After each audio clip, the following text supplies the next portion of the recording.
भगवती शिक्षक प्रशिक्षण महाविद्यालय के ऑनलाइन क्लासेज के प्लेटफॉर्म पर आपका हार्दिक स्वागत है।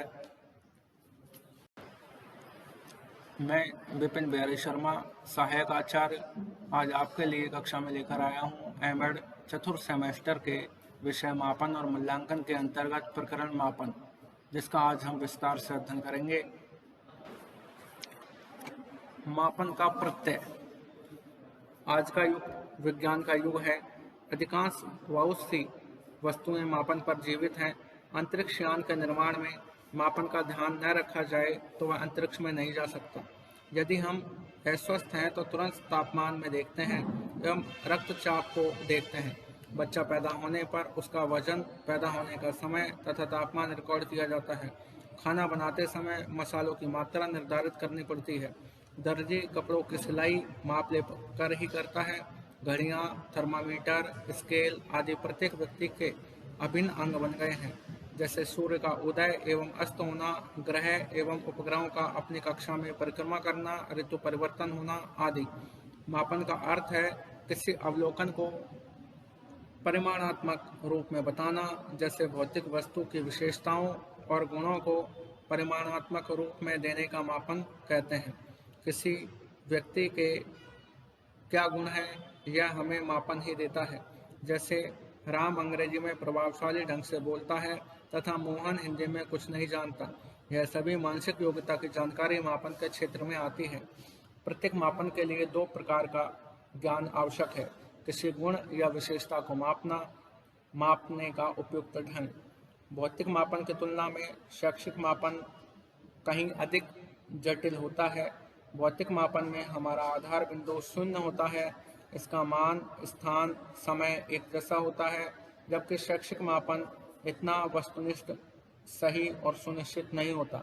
एक कमरे की लंबाई, चौड़ाई तथा ऊंचाई को मापा जा सकता है, लेकिन कक्षा का निष्पादन इतनी आसानी से नहीं मापा जा सकता। मापन का अर्थ। मापन एक ऐसा प्रत्यय है जो अत्यंत प्राचीन काल से दैनिक जीवन के विभिन्न क्षेत्रों में बहुतायत रूप में प्रयोग किया जाता है। सामान्यतः व्यक्ति अपने दैनिक जीवन से संबंधित कार्यों को करने के दौरान अनेकों बार औपचारिक या अनौपचारिक ढंग से मापन करता है।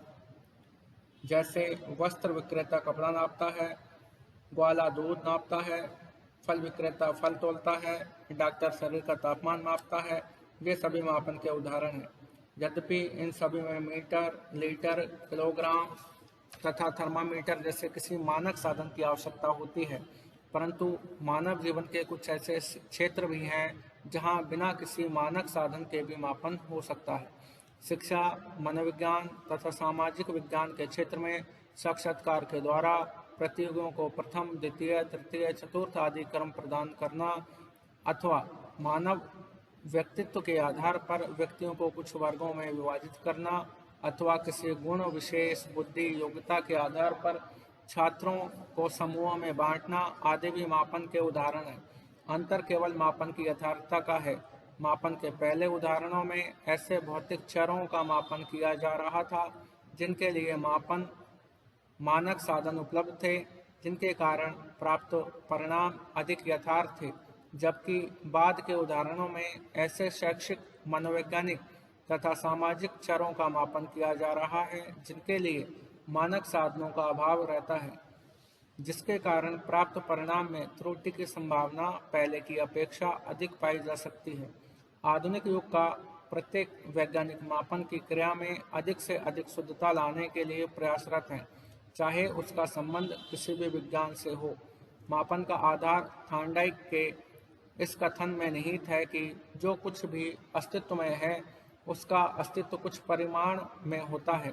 इस संकल्पना की सहमति पर बल देते हुए मैककॉल ने कहा है कि यदि कोई वस्तु किसी परिमाण में अस्तित्व में है तो उसका मापन हो सकता है।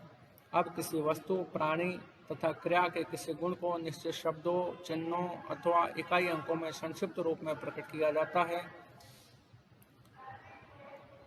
अनेक विद्वानों ने अपने अपने दृष्टिकोण से मापन की इस प्रक्रिया को समझाने का प्रयास किया है।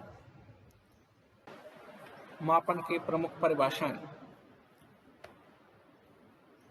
एस.एस. स्टीवेंस के अनुसार मापन के निश्चित स्वीकृत नियमों के अनुसार वस्तुओं को अंक प्रदान करने की प्रक्रिया है। ब्रैडफील्ड तथा मोरडॉक के अनुसार मापन की प्रक्रिया में घटना या तथ्य के विभिन्न आयामों के लिए प्रतीक निश्चित किए जाते हैं ताकि उस घटना या तथ्य के बारे में यथार्थ निश्चित किया जा सके। कैंपबेल के अनुसार नियमों के अनुसार वस्तुओं या घटनाओं को प्रतीकों में व्यक्त करना मापन है। जे.सी. ननले के अनुसार वस्तुओं के लिए संख्या देने के नियमों को मापन कहते हैं, जिसके द्वारा वस्तुओं की विशेषताओं का परिमाण निर्धारित होता है। जे.सी. हेल्मस्टेडटर के अनुसार मापन को किसी व्यक्ति या वस्तु में निहित किसी विशेषता के विस्तार का आंकिक वर्णन प्राप्त करने की प्रक्रिया के रूप में परिभाषित किया जाता है। उपरोक्त परिभाषाओं के आधार पर यह कहा जा सकता है कि किसी पूर्व निर्धारित तथा मान्य नियमों के आधार पर व्यक्तियों या स्थानों के किसी समूह के प्रत्येक सदस्य को अंकों, शब्दों या अक्षरों के किसी समूह से एक एक अंक प्रदान करना ही मापन कहलाता है। मापन के अंग मापन प्रक्रिया के निम्न अंग हैं। मापनकर्ता, वह व्यक्ति जो चरों का मापन करता है उसे मापनकर्ता कहा जाता है। वस्तु, प्राणी अथवा क्रिया जिसकी किसी विशेषता का मापन होना है। तीसरा, वस्तु, प्राणी अथवा क्रिया की वह विशेषता जिसका मापन होना है। अगला, वांछित चर की विशेषता को मापने के उपकरण या विधियां। गुणात्मक मापन। वर्तमान समय में भौतिक तथा सामाजिक दोनों प्रकार के विद्वानों की मानव जीवन को आवश्यकता होती है। सामाजिक विज्ञानों में, जिनमें शिक्षा और मनोविज्ञान में सम्मिलित है, मापन भौतिक तथा स्थूल न होकर सूक्ष्म तथा गुणात्मक होते हैं और इनका मापन निश्चित एवं निर्दिष्ट इकाइयों में नहीं हो सकता। अतः सामाजिक विज्ञानों का मापन निश्चित गुणात्मक होता है। इसके विपरीत भौतिक विज्ञानों के तथ्य स्थूल होते हैं, उन्हें भौतिक रूप से मापा जा सकता है। अतः भौतिक विज्ञान के माप परिमाणात्मक होते हैं। इस परिमाणात्मक मापन को मात्रात्मक मापन भी कहकर संबोधित करते हैं। किसी वस्तु, प्राणी, घटना अथवा क्रिया की विशेषताओं को गुणों के रूप में देखने समझने को गुणात्मक मापन कहते हैं। शिक्षा और मनोविज्ञान के क्षेत्र में मापन का संबंध मानसिक मापन से होता है। यह एक जटिल कार्य है क्योंकि यह मापन में व्यवहार का मापन किया जाता है। मानव व्यवहार परिस्थिति एवं उद्दीपक के साथ परिवर्तित होता रहता है। अतः मानसिक मापन का स्वरूप निश्चित नहीं हो सकता है। इसके अंतर्गत आत्मनिष्ठता का गुण पाया जाता है और साथ साथ वस्तु और घटना के संबंध में व्यक्ति की राय भी सम्मिलित होती है। यदि हमें किसी अध्यापक के कार्य की प्रभावशीलता का मापन करना हो या किसी के द्वारा बनाई गई पेंटिंग के विषय में निर्णय देना हो तो किसी मानक को आधार बनाना पड़ता है। उक्त निर्धारित मानक की सत्ता मूल्यांकनकर्ता के मन में ही रहती है। मूल्यांकनकर्ता द्वारा निर्धारित मानक आवश्यक नहीं है कि वह सर्वमान्य एवं उचित हो। इस प्रकार गुणात्मक मापन का आधार प्राय मानदंड होते हैं जो सामान्य वितरण में औसत निष्पादन के आधार पर प्राप्त किए जाते हैं। गुणात्मक मापन के मानदंड प्राय सर्वमान्य नहीं होते हैं। यदि एक बालक किसी शिक्षक की नज़र में उत्तम बालक का दर्जा प्राप्त करता है तो यह आवश्यक नहीं है कि अन्य शिक्षकों की नज़र में भी इस श्रेणी को प्राप्त करें। अतः गुणात्मक मापन निश्चित परिमाण की ओर संकेत नहीं करते हैं। गुणात्मक मापन में शून्य की स्थिति नहीं होती है। जैसे किसी बच्चे में शैक्षिक लब्धि का पता लगाना हो या बुद्धि लब्धि का कोई बिंदु नहीं होगा। यदि बच्चे की शैक्षिक लब्धि या बुद्धि लब्धि शून्य दर्शा दी गई हो तो भी वास्तविकता से परे है। गुणात्मक मापन में इकाइयों का संबंध निरपेक्ष न होकर सापेक्ष होता है। यदि एक बालक का गणित में प्राप्तांक 60 तथा दूसरे बालक का 30 है तो इससे यह अर्थ कदापि नहीं निकलता कि पहले बालक में दूसरे बालक की अपेक्षा गणित में दुगना ज्ञान है। गुणात्मक मापन कभी भी 100% नहीं किया जा सकता। जैसे किसी बच्चे की नैतिकता का मापन 100% संभव नहीं है। गुणात्मक मापन परिवर्तनशील होते हैं, क्योंकि मानसिक मापन गुणात्मक मापन का रूप होता है।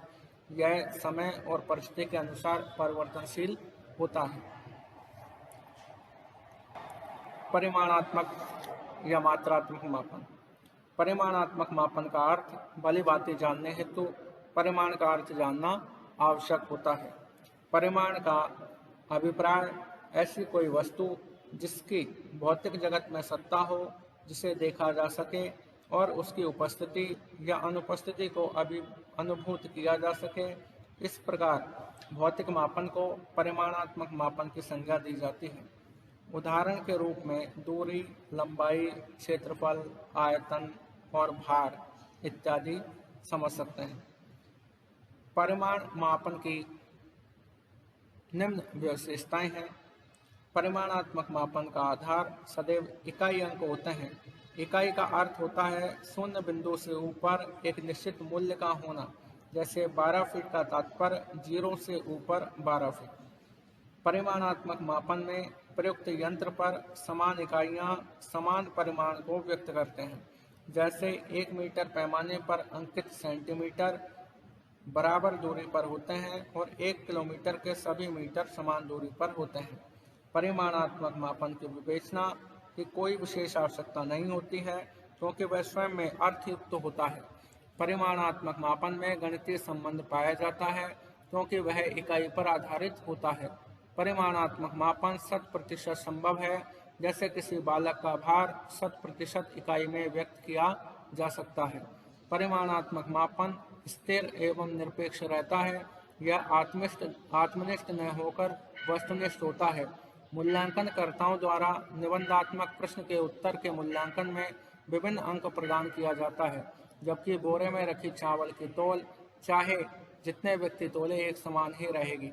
परिमाणात्मक मापन में परिशुद्धता अधिक पाई जाती है, जिसके आधार पर भविष्य कथन विश्वास के साथ किया जाता है।